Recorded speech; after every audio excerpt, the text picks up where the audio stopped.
Hey guys, this is the Movie Hour. I'm your host Danny, and alongside me, my co-host and sister Vanessa. Hello. The Movie Hour is your friendly neighborhood podcast where we talk about and make fun of all our favorite films, from the good, the bad, and the downright ridiculous. In this episode, we will be talking about the 1950 Mexican teen crime film Los Olvidados. So get your popcorn, sit down, make yourselves comfortable, and enjoy this episode of the Movie Hour. Los Olvidados, and it's also known as the Young and the Damned in the US. I didn't know that. I found that out. Yes, I found that out too, and isn't that funny? Yeah, I know that's hilarious. So It's weird pretty on though. It doesn't. par with the plot. Yeah, well, it goes with the plot, but it doesn't have nothing to do with the original name. Yeah, I kind of realized that too, and I was like, well, we just kind of remixed it, I guess. Because Los Olvidados would be the forgotten, Right. which I guess would sound better. But the Young and the Damned are. I guess it's all right. Yeah, I'm cool with either. Yeah, it sounds good. Yeah, definitely. Well, Los Olvidados is a 1950s Mexican teen crime drama film. It's one of the crown jewels in the golden age of cinema in Mexico, which ran from 1936 to 1956. So this one falls kind of towards the end. It's directed by Luis Buñuel, and have you ever heard of that guy before? No, I haven't. No, well, he's a pretty interesting guy. He's from Spain, born there, but then he moved to France in the 1930s and started making films there. He returned to Spain and he made a number of movies over there. And then he moved to the US, I guess, to kind of branch out and, make more international, films that had more budget into them. Yeah, for sure. But I don't know if he was, I couldn't find this out, but I don't know if he was actually like a communist or just associated with the communist party, but he was blacklisted for that. Ooh, this is like And Oppenheimer. And well, and he was blacklisted, and you got to remember this is right after World War II, so I guess there's a big Red Scare still, or I guess Yeah, that's when it started. right. And so he got blacklisted in the U.S., so he couldn't make movies there, and he eventually moved to Mexico, where he would make the most famous of his films, including this one. And then he became naturalized and became a citizen of Mexico. And he would die in 1983 at 83 years old. So, Wow. yeah. And so basically, his films are broken into three types: his French, his Spanish, and his Mexican ones. The Mexican ones are usually considered the best ones. Um, and I found this out, or a little fun fact, in this poll conducted by Sight and Sound, which is this British monthly magazine. They talk about films and stuff.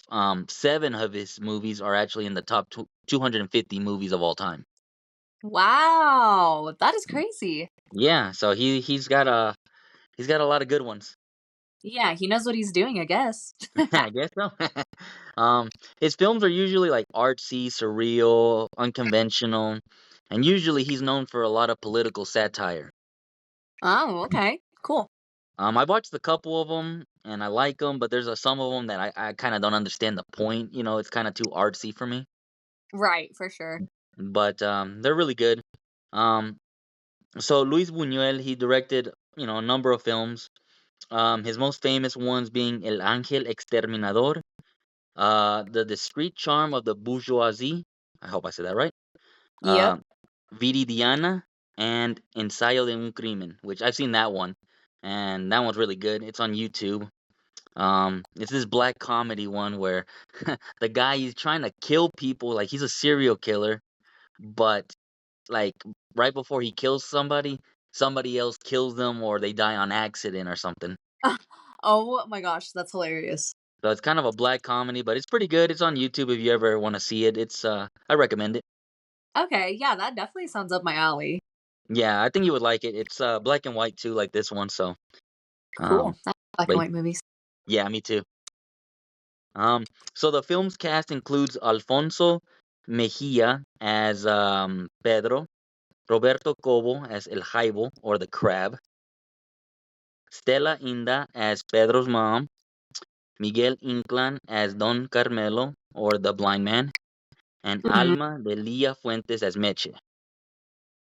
It has a runtime of roughly 80 minutes, so an hour and 20, so very quick watch, and it can be watched on YouTube as of the time of this recording. And we picked this film to celebrate Hispanic Heritage Month, which Woohoo! yeah, woohoo, which runs from September 15 to October 15. Um, and we thought we would select a Mexican film to proudly support our heritage. Shout out. True to Shout that. out! And this is also going to be our oldest film that we've reviewed yet, and our first non-American film, but Which it is won't pretty be our last. okay. Yeah, it was a good one, and I think we'll definitely be doing a lot more. So as we dive in, be warned there are spoilers ahead. So without further ado, let's begin. So the film begins with a sequence, saying that modern cities like New York, Paris, and London, behind their fancy buildings, there are slums, which many underprivileged children have no future, and the film is not optimistic. It says that like right from the beginning. So that's how you know that this is gonna be kind of bleak, kind of pessimistic, right? Definitely. Yeah, no, it's definitely bleak. Which I kind of like it though. I think it's realistic. I mean, it's not, wrong. Yeah, exactly. I think that's kind of one of the reasons I wanted to pick this film. Is like I like the realistic, gritty nature of it. Yes, gritty. That's the perfect way of putting it. And I've watched a lot of movies from this era, Mexican and American films, and there's like this, kind of like at least in Spanish movies, there's this very like polished way of speaking Spanish, right? Yeah, 100%. And these kids, the way I liked it is that they were speaking more like street Spanish, Yeah, definitely. so way more realistic. So I really like that one, or like it for that reason. So we're taken to a Mexico City slum, and there's a group of children who are playing games and hanging out. One of the kids who's I think the age they never really say, but the ages range from like 8 to about 17 years old, I would say, Yeah, give or take. yeah, I would definitely say that. Yeah, there's some like young kids and then some older teenagers there. So one of the kids states that El Jaibo has escaped juvenile jail, and El Jaibo reunites with the street gang that he leads. He also talks about how it was in there and all this other stuff when he gets back, and he's able to rile up the gang, and they attempt to rob a blind street musician whose name is Oh, Don Carmelo. yeah, this part made me sad. Well, as we can tell, we're dealing with a bunch of Boy Scouts, Oh, yeah, 100%. some fine, upstanding citizens. Yeah, well-rounded children. Who so they fail to rob him, and it seems like he's kind of has like this enhanced hearing, so he's able to fend off, and he hits one of the kids with a stick. However, later they track him down and they beat him senseless, and they also destroy his instruments, which he makes money. Aw. So El Haibo is like a psychopath. He has no empathy towards anybody, and the worst thing is he's a good leader. Yeah, yeah, honestly, that is the worst part because he can get, the rest of the kids to kind of follow and lead. Exactly, he's able to get others to follow in his debauchery. And yeah, it was a pretty sad scene. I hate to see that happening, and then like these kids, or at least El Haibo, he actually destroys the instruments just to add extra damage to it. Yeah, he, like, completely destroys it on the ground, so that wasn't a good feeling to watch. No, that's yeah, exactly. And like I'll keep saying throughout this episode, I mean, for a 1950s movie, this is very intense, like very gritty. Yeah, it definitely has its, bleak moments. Yeah, exactly. I when I first watched it, I was like, "Dang, what's going on here?" Yeah, no, 100%. Yeah. So, um, we're then taken to one of the kids, Pedro, his home life, and his mother resents him, for his behavior. He stays out all day and night, and he leaves his house because he senses that his mom doesn't care for him, and he meets a kid who's nicknamed Ojitos, Eyes. Um, that we saw around Don Carmelo, the blind man. He was waiting for his father, but his father never came to pick him up, which is again like very sad. Yeah, that's heartbreaking. Like all these kids, they're all jerks and they're all troublemakers, but we kind of don't think about what makes them like that, and they come from broken homes. Exactly. It's just, bad home lives. Gosh, that just affects kids so much, especially at that age. All you need is a good home life. Oh yeah, and a little backing up by your parents, it goes a long way. Yeah, and attention and love and all the things. So, yes, I totally agree with that. And I feel like this film does a good job of kind of, not just painting the kids out to be these like terrible monsters, but also like, hey, they're this way because they don't come from a good home life, which is reality. Not everyone comes from a loving, understanding home. Yeah, exactly, perfectly said. I mean, you and me have been to Mexico a few times, and we've seen this. Yeah, no, we've seen it firsthand. Yeah, so, but yeah, I mean, exactly like you said, not everybody has this home life that I think you and me we had growing up, and Yeah. it leads to just bad situations. Yep, 100%. Yeah, so very sad. We also see that Julian, um, he's another kid. He's searching for his father, who's this local drunk, and goes to a bar to pick him up. So like kind of like I said, all these kids are coming from broken homes. We see El Jaibo go and meet up with a girl named Meche. This is a girl that he likes. She lives with her grandfather and an older brother, and the older brother is friends with El Jaibo, and he also lets Pedro and Ojitos, those other two kids, sleep the night at their house. It seems like the grandfather's like very like deaf or something, so he doesn't hear too well. Yeah, definitely hard of hearing. Yeah. So they don't stay in the house where he stays, but they stay in this separate house where the animals are kept, like goats and cows and all that stuff. Um, so El Jaibo is staying there too because, well, he broke out of juvie, so they're looking for him. He can't go home or anything. And they begin making fun of Ojitos, but Pedro um, says that, like, to let him stay, that he feels bad for him. So Pedro's a very interesting character to me. He's like a bad kid, but he's trying to do better. Like I see that he has a good person underneath all that. Yeah, definitely. It's like, I don't know, it's almost like he has two sides to him. Like, he does want to do better, but also, I guess, the circumstances and the people around him kind of drag him down. So maybe feels like he has to be that way.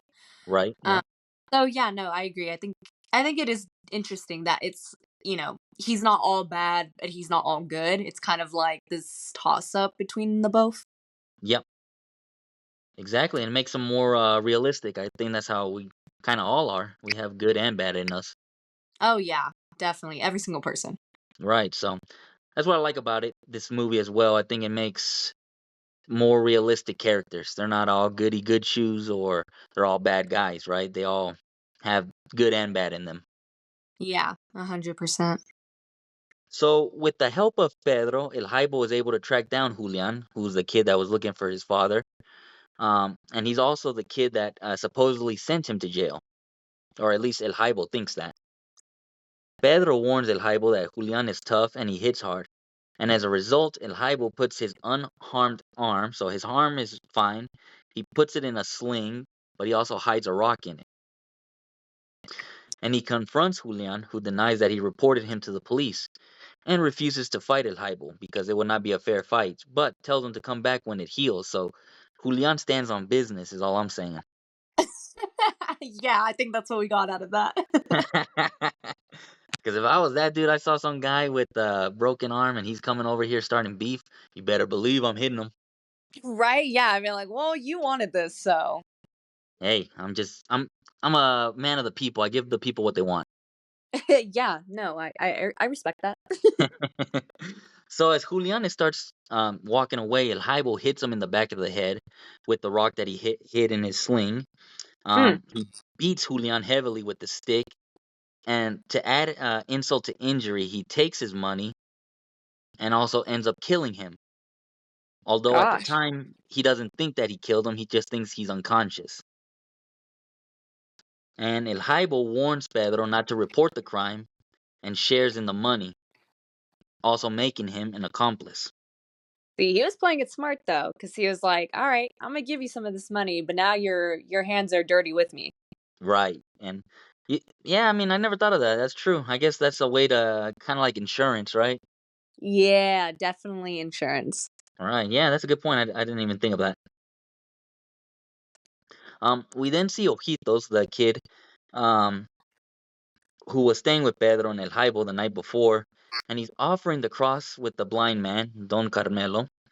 And this man, he's very bleak. He's very pessimistic. Um, when Ojito said that his father like never came to pick him up, he kind of like, I don't know how to say it, but he kind of didn't like make a big deal. He's like, oh, so what? There's misery every day.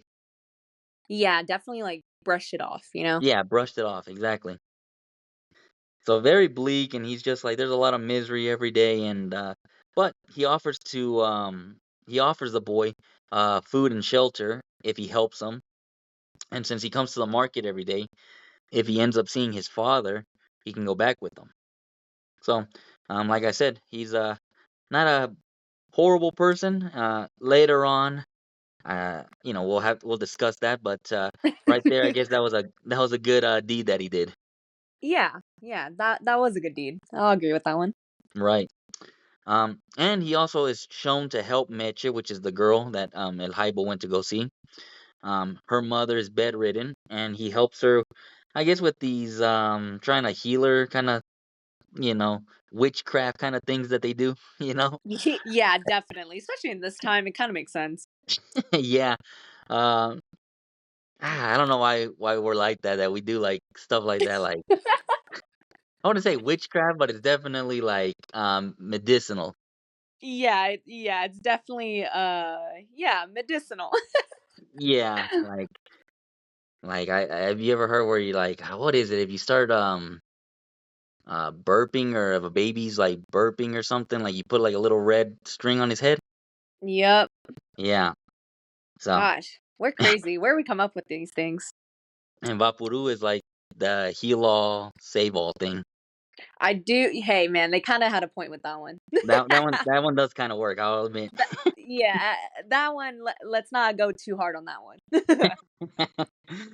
So yeah, the mother's bedridden, and I guess with doing like his like trying to heal her, they offer him milk because they have cows and sheep and goat and all that stuff.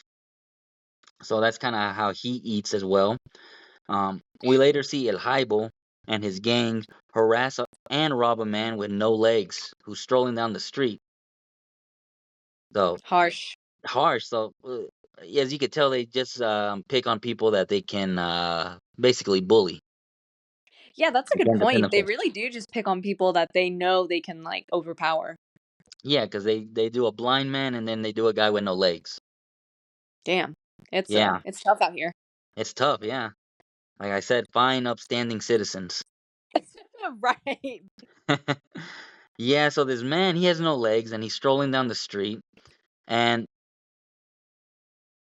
they push him or they push his transportation down a steep street so now he can't even like because he's kind of like in those I don't know how to call it but like it's like these little like at gym you would use those things in gym class. Yeah, the little What do you call 'em? roller things. Yeah, roller thing. Yeah, so that's what this man is using basically. Right. And these guys are such jerks that they push it down the street, which is like a steep street. Like I said, these kids are ruthless and not only with just causing trouble, but trying to inflict the most damage as possible. Yeah, it's never just like one and done. They always gotta, go the extra mile and destroy what little that person has. I know, yeah. It's so again like another sad scene, but I guess it just adds to the character or to his character, Hybel, that he's like this what I'd call a psychopath, honestly. Yeah, I would think that's fair. And so the gang is then shown at their hangout spot, and they get the news that Julian, the kid that El Haibo beat up earlier, or actually killed, is dead, and the police are investigating. So Pedro is later shown to sneak into his house to sleep, and then we get this weird dream sequence where what I got out of it is that he was guilty, or he feels guilty about the death of Julian, basically. Yeah, I would say that's fair. Right. So then El Jaibo, we see that he meets up with Meche and wants to get a kiss from her, and she agrees on the cheek. And El Jaibo, he starts getting more aggressive with her and tries kissing her on the mouth while she's screaming and like asking her brother for help. And the weird thing is like he kind of refused to do anything. He's like, "Ah, that's just my friend. Like they're just messing around." Right, which is like, come on, do something, Yeah, gee. it seems like you would do more, you know? Yeah, yeah, that one wasn't fun to watch either. Yeah, no. So yeah, this Meche, she's asking for help. The brother doesn't want to get involved, and Ojitos, that other kid, he he throws a rock at El Jaibo, and he actually almost gets into a fight with them. Meche and Ojitos then leave, and she gives them a kiss on the cheek for helping her. And tells him to get out of here, like in a good way, like you need to leave, you know. Yeah, And then we also get this scene of Don Carmelo. He's warning Ojitos to stay away from El Jaibo, that he's not this good guy, he's a bad guy, and don't associate with him. And if you remember, I guess when he's telling him that, he's kind of well, Don Carmelo's this very harsh man, you know. yeah, Definitely, I guess for the period, but he's very harsh, and the way I'm describing it is not the whole case. Like he's very aggressive with Ojitos as well. yeah, And Ojitos, he actually grabs a rock and he's gonna like hit Don Carmelo with it, right. if you remember, but he ended up not doing that. Yes. Um, so later we're taken that night, and Julian's father, the kid that died, um, and he's the drunk from the beginning. He's going around the neighborhood screaming that whoever killed his son to come out and that he vows revenge on him. We go back to Pedro's home, where his mother shows like that she doesn't love or care for Pedro. Aw, which made me sad. Yeah, this was extremely sad to me. It reminded me of this scene in Scarface, where Tony Montana, he comes back from Cuba. He's well, not comes back, but he's from Cuba and he comes to the U.S. and his mom's there, and he wants to see his sister, and the mom's like, oh, what did you do? Who did you kill to get this money and all this stuff, kind of putting him down, you know. Yeah. And it's just very sad. It kind of reminded me of that. Um, I don't know. This one kind of like I thought about this one a lot. I guess like as a parent, I don't know, you never wanted to get to that point with your child that you feel that way, right? Yeah, for sure. And me, I guess, kind of thinking like from my time as being a kid to my parents, I would hope that I'd never put them in that situation where they feel like I'm a lost cause and like basically like not to care for me anymore. Yeah, God, that's hard. It is really hard watching it now or watching that from the perspective of an adult because Yeah, it's like, gosh, I mean, like you said, you never want to get to that point where it's like, oh, my child's a lost cause and nothing I can do to fix them or help them. right, But on the flip side, the adult in me is like, damn, but this kid's, he's kind of a menace sometimes. right, yeah, So it's like, it's such a weird dynamic, but it is very sad to watch. definitely, yeah, exactly. Good, well said. I mean, yeah, it's just very hard, and it's harder for me seeing it as an adult than it would be as a kid, I guess. Yes, I totally agree with that. Yeah. So yeah, good points. Good points. But yeah, so Pedro is saddened by this, and he vows to start behaving better, and he's able to find work as an apprentice at blacksmith, basically.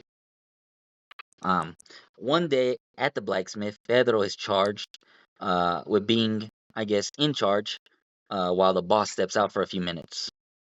El Jaibo comes to talk with Pedro about their secret, and unbeknownst to Pedro, El Jaibo, he steals one of the customer's knives that's on the table. Can't Um, have anything nice around here. No, you can't. You can't. Mm.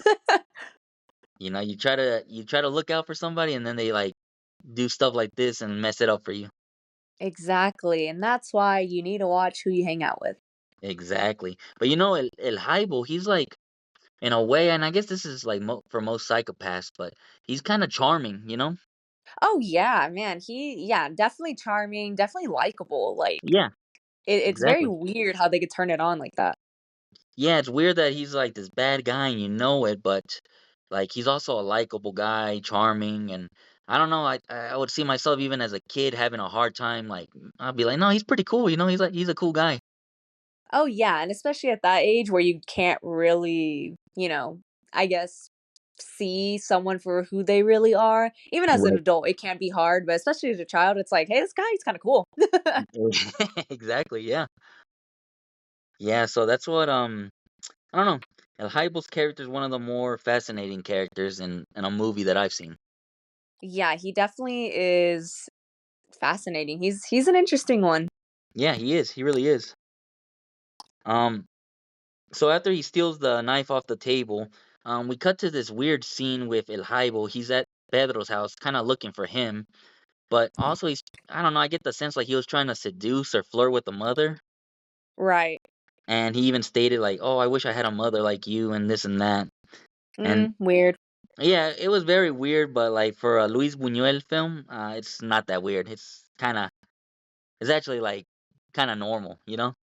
Okay, so on brand. Definitely on brand. Like I said, a lot of his films are artsy and surreal, and a lot of the times I really don't understand what's going on. Interesting, alright. I would consider myself like a guy that likes movies, but I'm not like what they call a cinephile. Right, yeah. Like I've seen like a lot of people they like these like especially like films in Europe where they do character studies and stuff like that. Um, Right. and it's basically like I'm not even lying. It's like a guy like a French movie and a guy smoking a cigarette, and that's like the whole movie basically. That reminds me of the Family Guy skit where it's, like, the clown and he's, like it's black and white, and he's, like, flipping a pancake, and it's supposed to be, like, this artsy movie. Yes, yes, exactly. I know which one you're talking about. That's what that just reminded me of, and that's so accurate. So, so I'm not a cinephile because those movies I'm just not into them. That's fair. You know what? I'm right there with you. Yeah, like I like movies and I like watching them, but I'm not that deep into it that I can watch that and be like, man, that was a good time. That was riveting. So, but yeah, it's kind of like on par with his movies. He's kind of a strange guy, but overall he makes pretty good movies.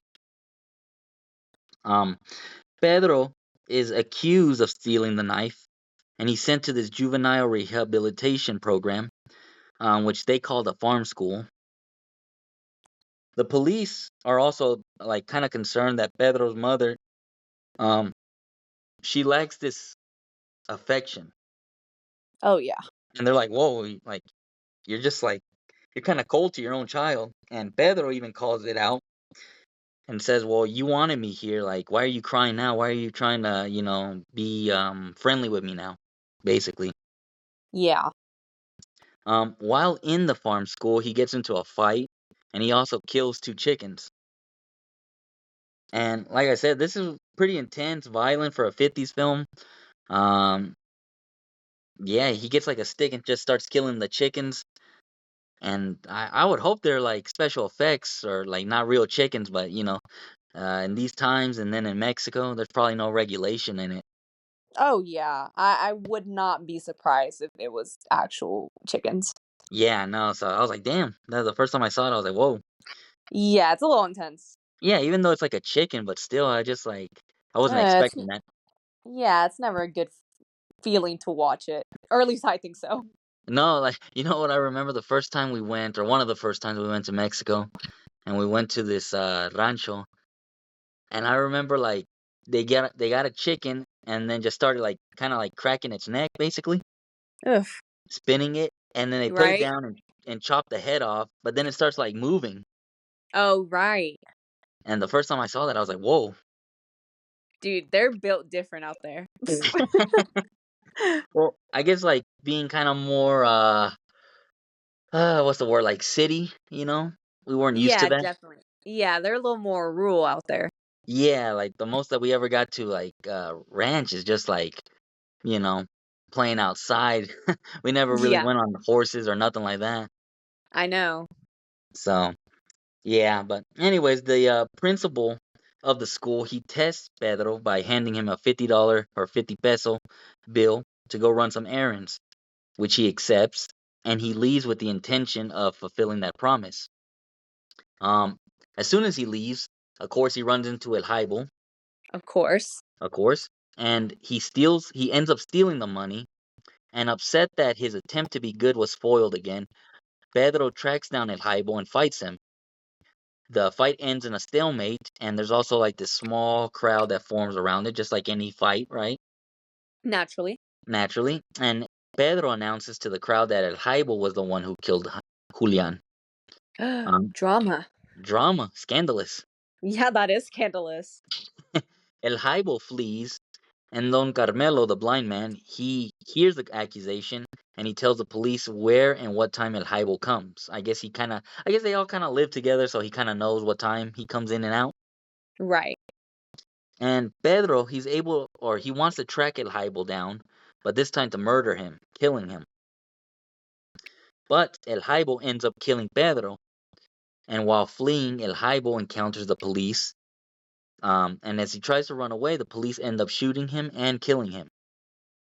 Mm, And Don Carmelo's like in the background or, somewhere back, and he was happy. He was like, hopefully they kill all the thieves. right. So Don Carmelo, I wanted to talk to you about this, but what did you get about that guy? Well, he was an interesting character to me, like, especially in this movie. Mm-hmm. I I don't know. I mean, I just feel like, well, I don't know. I really don't know what to say about him. I don't really know if I have a, like, opinion about him. It was like he was there, but, like, I don't I don't really know if I have, like, a strong opinion, either way. Well, I kind of agree the same way. I didn't have too much of an opinion, but the reason I brought this up, I don't know if you remember, but there was a scene where, mm, Ojitos, he like kind of brings in Pedro to, like, I guess because he's hiding, or I forgot exactly what happened, but basically he's looking for a place to stay, and he tells him, "Oh, Oh, you can stay here while the blind man is gone." Basically, right. I vaguely remember that. okay. So then, Meche, the girl, she's there too. And then Yes. he comes in and he kinda like, I don't wanna say gropes her, but he's very inappropriate with her, Yes, okay, I do vaguely remember that. where he's like, "Oh, come sit on my lap," and, "Oh, you're getting Ooh, so beautiful," and, scared. this and that. Um, yeah, and then, like I said, he was, like, very pessimistic and, you know, he was, like, super happy that Hybel died, which, granted, may probably have been the better option that he is dead because he's a menace. Right, right. I felt that way too. But, I don't know, this guy, he was, kinda like we were talking, he's very, complex, where he has a lot of good traits that he helps. He was helping that kid and then helping the mother that's bedridden, but then he also does where he's kind of inappropriate with the daughter and, very harsh on Ojitos and, I don't know. To me, he seemed like a complex character, that's why I brought him up. Yeah, no, I agree, and I feel like it plays into kind of like we were talking about earlier, like, I feel like this movie really, like, hones in on the fact that, like, every person has a good and bad side. It's not Yep. like you're only good or you're only bad. Right. Which again, I do like that, but yeah, no, his character was complex. I felt like I don't know. I didn't really lean one way or another, but now that you do remind me of that, it's like, okay, he was kind of a creep, but also, I mean, he did or he tried, to be a good person, I suppose.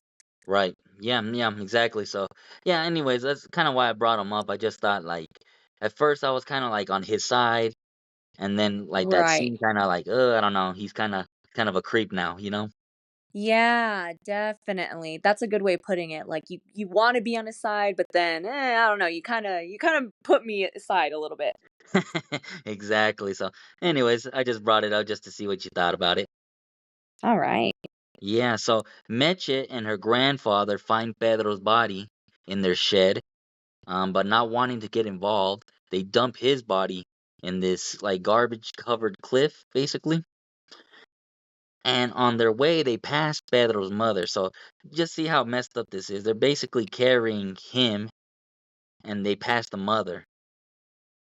Mm, Like, yeah, that's just tough. it is And tough. so they pass his mother, who, well, as you thought throughout the whole film, was like unconcerned with him. But now you can see that she does care for him and is searching for him. Aw. And basically, fiend. The end. That's how it ends. Ugh, man.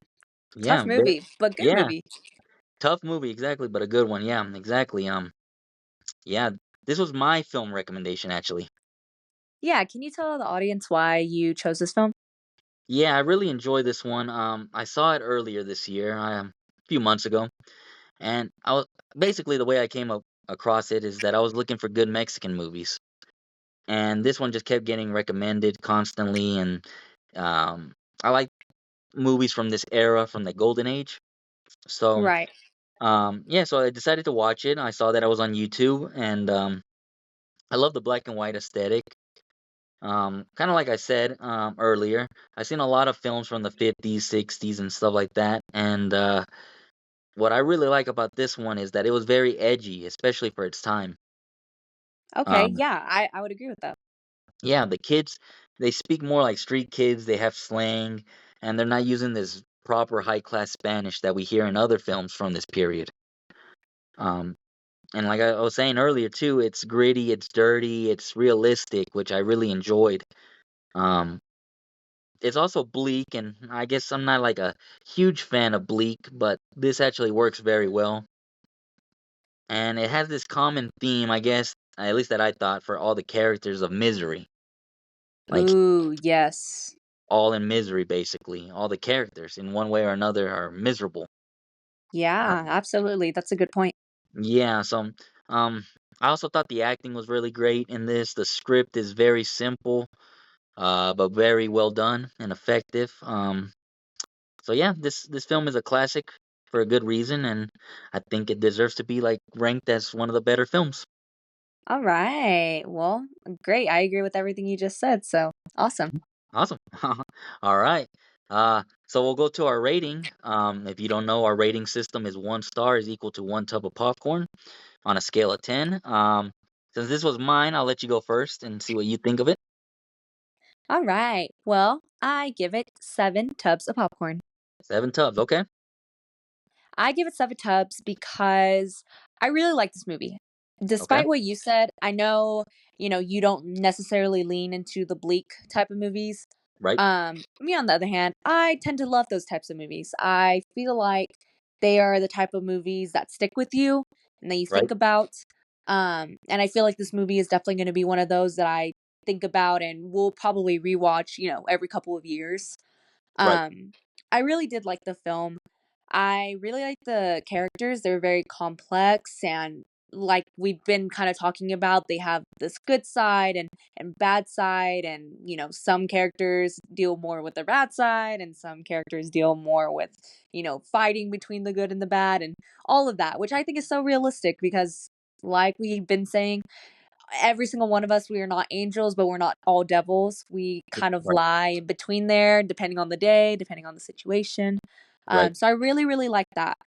Awesome. And kind of like we talked about at the very, very beginning, I like that the movie, it kind of shadows why these kids are the way that they are, Right. which I think is really important because again, you know, most people are not an anomaly, right? But most people, you turn out the way that you are because of your family and your upbringing, and when you don't have those positive reinforcements, to put it lightly, all hell breaks loose. Right. Yeah. So I really like this movie. My only critique of it, and this is just a personal preference, 100%, but my only critique is that a lot of the background music was very loud and very like to the forefront, which I felt like sometimes made it hard to concentrate on what was being said. Right.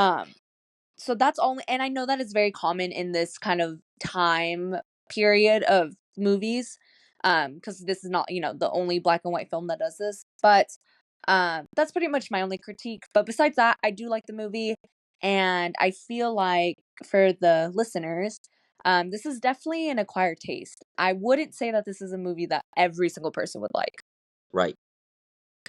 No, yeah, that's a very good point. Exactly. Yeah. Definitely acquired. Your normal moviegoer is probably not gonna like this one. Yeah, I think that's fair to say. Right. Okay, well, that's good. I like everything you said. I agree with it. On my rating, I'm gonna go a little bit higher for a few reasons, but I'm gonna give it a 9.5 tubs of popcorn. Ooh, okay, high rating. High rating, exactly. Well, for one, this is one of my favorite films, one of my favorite Mexican films. I think it's in my top 20 for sure. Maybe even top 15. Wow, Um, that's a bold claim. yeah, yeah, I love this movie. I think it's very experimental, and it pushed boundaries. And because of this film, not just only this one, but because of films like this and of their time period, I think that um, it kind of paved the way for more modern great films. Because now you know what you can push, Right, right? And it always takes the first one to do it. that's So true. that's why I really like this one.